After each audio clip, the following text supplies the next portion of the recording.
Hi friends, ನಾವಿವತ್ತು ಬ್ಯಾಂಗ್ಳೂರು ಜಯನಗರದಲ್ಲಿರುವಂಥ ಬಸವೇಶ್ವರ ಖಾನಾವಳಿಗೆ ಬಂದಿದ್ದೀವಿ. ನಾವು ನಾರ್ತ್ ಇಂಡಿಯನ್ ಮೀಲ್ಸ್ನ ಆರ್ಡರ್ ಮಾಡಿದ್ವಿ. ಊಟ ಅಂತೂ ತುಂಬಾ ಚೆನ್ನಾಗಿತ್ತು. ಜೋಳದ ಹೋಳಿಗೆ, ಜೋಳದ ರೊಟ್ಟಿ, ಎಣ್ಣೆಗಾಯಿ ಬದನೆಕಾಯಿ, ಥರದ ಪಲ್ಯಗಳು, ಉಪ್ಪಿನಕಾಯಿ ಎಲ್ಲ ತುಂಬಾ ಚೆನ್ನಾಗಿತ್ತು. ಹಾಗೆ ಫುಡ್ನ ಎಂಜಾಯ್ ಮಾಡಿಕೊಂಡು ನಾವು ನೆಕ್ಸ್ಟ್ ಹೋಗಿದ್ದೆ JP ನಗರದಲ್ಲಿರುವಂಥ ನಮ್ಮ ಹೀರೋ ಕಿಚ್ಚ ಸುದೀಪ್ ಅವರ ಮನೇನ ನೋಡೋದಕ್ಕೆ. ಸುದೀಪ್ ಸರ್ ಅವ್ರ ಮನೆ ನೋಡ್ಬಿಟ್ಟು ನನಗಂತೂ ತುಂಬಾ ಖುಷಿ ಆಯಿತು. ಸೊ ಸುದೀಪ್ ಸರ್ ಎಲ್ಲರೂ ಕಾಣಿಸ್ತಾರೆ ಅಂತ ನೋಡಿದ್ವಿ, ಬಟ್ ಎಲ್ಲಿ ಕಾಣಿಸ್ತಾರೆ ಪಾಪ, ಅವ್ರ ಬ್ಯುಸಿನಲ್ಲಿ ಅವ್ರು ಇರ್ತಾರೆ. ಬಟ್ ಅವ್ರ ಸೆಕ್ಯೂರಿಟಿ ಮಾತ್ರ ಕಾಣಿಸಿದ್ರು ಅಷ್ಟೇ. ಹೇಗೋ ಬ್ಯಾಂಗ್ಳೂರಿಗೆ ಬಂದಿದ್ದಕ್ಕೆ ನನ್ನ ಫೇವ್ರೆಟ್ ಹೀರೋ ಸುದೀಪ್ ಸರ್ ಅವ್ರ ಮನೆ ನೋಡಿದ್ವಲ್ಲ, ಅದಂತೂ ನನಗೆ ತುಂಬಾ ಖುಷಿ ಆಯಿತು. ನೆಕ್ಸ್ಟ್ ನಾವು ಅಲ್ಲಿಂದ ಹೋಗಿದ್ದು ಅಲ್ಲೇ ಪಕ್ಕದಲ್ಲಿರುವಂತಹ ರೆಬಲ್ ಸ್ಟಾರ್ ಅಂಬರೀಷ್ ಅವ್ರ ಮನೆಗೆ. ಇದು ಅಂಬರೀಷ್ ಸರ್ ಅವ್ರ ಮನೆ. ಸೊ ಅಂಬರೀಷ್ ಸರ್ ಅವ್ರ ಫೋಟೋನ ಎದುರುಗಡೆನೆ ಹಾಕಿದ್ದಾರೆ, ನೋಡ್ತಾ ಇರ್ಬೋದು. ಯಾರೇ ಮೇನ್ ರೋಡಲ್ಲಿ ಓಡಾಡಿದ್ರು ಕಿಟಕಿನಲ್ಲಿ ಅಂಬರೀಷ್ ಸರ್ ಕಾಣಿಸ್ತಾರೆ. ನೋಡಿ ನನಗೂ ತುಂಬಾ ಖುಷಿ ಆಯಿತು, ಹಾಗೆ ಬೇಜಾರು ಕೂಡ ಆಯಿತು. ಸೊ ಹಾಗೆ ಬೋರ್ಡ್ ಕೂಡ ನೋಡಿ ಅಂಬಿ ಮನೆ ಅಂತ ಹಾಕಿದ್ದಾರೆ, ಆ ಬೋರ್ಡ್ ಕೂಡ ನೋಡಿ ತುಂಬಾ ಖುಷಿ ಆಯಿತು. ಹಾಗೆ ಎರಡು ಮನೆಯೂ ನೋಡಿಕೊಂಡು ನೆಕ್ಸ್ಟ್ ನಾವು ಹೋಗಿದ್ದೆ ರಾಗಿಗುಡ್ಡ. ಬೆಂಗಳೂರಿಗೆ ತುಂಬಾ ಫೇಮಸ್ ಅಂತ ಕೇಳಿದ್ದೆ ರಾಗಿಗುಡ್ಡ. ಸೊ ನಾವು ಕೂಡ ರಾಗಿಗುಡ್ಡದಲ್ಲಿರುವಂಥ ಶ್ರೀ ಪ್ರಸನ್ನ ಆಂಜನೇಯ ಸ್ವಾಮಿ ದೇವಸ್ಥಾನಕ್ಕೆ ದರ್ಶನಕ್ಕೆ ಹೋಗ್ತಾ ಇದ್ದೀವಿ. ಅಲ್ಲಿನ ವಾತಾವರಣ ನೋಡಿ ನನಗಂತೂ ತುಂಬಾ ಇಷ್ಟ ಆಯಿತು. ಮತ್ತು ತುಂಬ ಕ್ರೌಡು ಇರಲಿಲ್ಲ. ನಾವು ಆಲ್ರೆಡಿ ಮಧ್ಯಾಹ್ನನೇ ಬಂದಿದ್ವಿ, ಬಟ್ ಡೋರ್ ಓಪನ್ ಇರಲಿಲ್ಲ. ಸೊ ಅಲ್ಲಿ ಬೋರ್ಡ್ ಇತ್ತು, ಟೈಮಿಂಗ್ಸ್ನ ನೋಡಿಕೊಂಡು ಮತ್ತೆ ನಾವು ಈವ್ನಿಂಗ್ ಟೈಮ್ ಓಪನ್ ಆಗುತ್ತಲ್ಲ ಆ ಟೈಮ್ಗೆ ಬಂದ್ವಿ. ಈಗ ಮೇ ಬಿ ಒಂದು 5:30 ಆಗಿದೆ.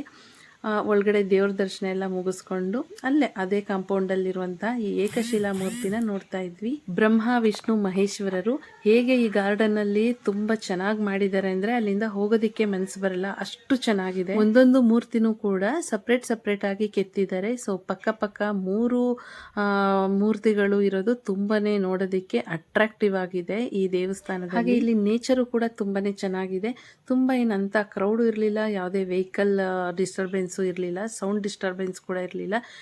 ನೋಡಿ ತುಂಬಾನೇ ಖುಷಿ ಆಯಿತು. ನಾನಂತೂ ಅಲ್ಲೇ ಮ್ಯಾಕ್ಸಿಮಮ್ ಟೈಮ್ ಸ್ಪೆಂಡ್ ಮಾಡಿದ್ದೀನಿ. ಸೊ ಇಲ್ಲೆಲ್ಲ ನಾನು ತುಂಬಾನೇ ಟೈಮ್ ಸ್ಪೆಂಡ್ ಮಾಡಿದ್ದೀನಿ. 5:30 6:30 6:45 ಟೈಮ್ ಸ್ಪೆಂಡ್ ಮಾಡಿ ಆಯಿತು. ಸೊ ದೇವ್ರ ದರ್ಶನ ಮುಗಿಸ್ಕೊಂಡು ಹಂಗೆ ಪ್ರಸಾದ ಇತ್ತು, ಅದನ್ನು ಮುಗಿಸ್ಕೊಂಡು ನಾವು ಒಂದು ಕಾಫಿ ಕುಡಿಯೋಣ. ನಾವು ಕಾಫಿ ಕುಡಿಯೋದೇ ಅಪರೂಪ. ಸೊ ಅಪರೂಪ ಕುಡಿದ್ರೂ ಒಳ್ಳೆ ಕಾಫಿ ಕುಡಿಬೇಕಲ್ಲ. ಸೊ ಕಿಂಗ್ಸ್ ಕಾಫಿನಲ್ಲೇ ಕುಡಿತೀವಿ. ಟೇಸ್ಟ್ ತುಂಬ ಚೆನ್ನಾಗಿರುತ್ತೆ. ನಾವು ಕಾಫಿ ಕುಡಿಯೋ ಅಭ್ಯಾಸನ ರೆಗ್ಯುಲರ್ ಆಗಿ ಇಟ್ಕೊಂಡಿಲ್ಲ, ತುಂಬ ಅಪರೂಪಕ್ಕೊಮ್ಮೆ ಹೊರಗಡೆ ಹೋದಾಗ ಅಷ್ಟೇ ಕಾಫಿ ಕುಡಿಯೋದು.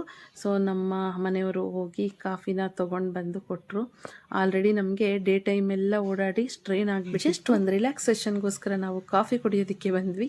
ಇನ್ನೊಂದೇನು ಅಂದರೆ ಈ ಕಾಫಿ ಶಾಪಲ್ಲೂ ಕೂಡ ತುಂಬ ಕ್ರೌಡ್ ಇರಲಿಲ್ಲ, ಸ್ವಲ್ಪ ಖಾಲಿ ಆಗಿತ್ತು. ನಮಗೂ ಕೂಡ ಹಾಗೆ ಬೇಕಿತ್ತು, ಏಕೆಂದರೆ ಡೇ ಟೈಮ್ ಎಲ್ಲ ಓಡಾಡಿ ವೆಹಿಕಲ್ ಸೌಂಡು ಅದು ಇದು ಎಲ್ಲ ಗಿಜಿಬಿಜಿ ಸೌಂಡ್ ಆಗಿತ್ತು.